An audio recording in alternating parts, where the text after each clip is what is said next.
ఆయన గురించి రెండు మంచి మాటలు. బ్రహ్మాజీ అన్న గురించి, బ్రహ్మాజీ గారి గురించి చెప్పేంత స్థాయి స్థానం మరి నాకు ఉందో లేదు. బట్ బ్రహ్మాజీ అన్న గురించి చెప్పాలంటే ఆయన తిరగని యాత్ర లేదు, వేయని పాత్ర లేదు, వేసుకొని మాత్ర లేదు అన్నట్టు. ఊరికే అన్న తిట్టకండి, జస్ట్ ఇలా అంటే మీరు నాకు ఫోన్ చేస్తారని చెప్పాను అంతే. Love you so much.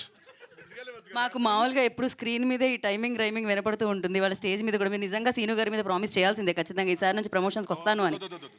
Getup scene గారి మీద ఒట్టేసి. అలాగే welcome to our director, writer, hero.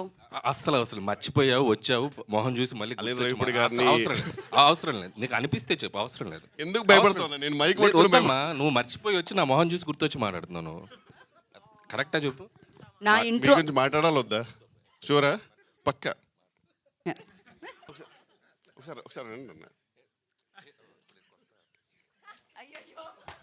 Anil Ravipudi గారి గురించి చెప్పాలంటే మాటలు రావు, సో అందుకే నేనేం చెప్పలేను.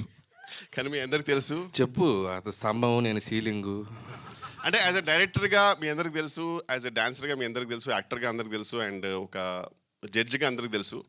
బట్ ఆయన ఏంటో నాకు తెలుసు. నువ్వేంటో కూడా నాకు తెలుసు.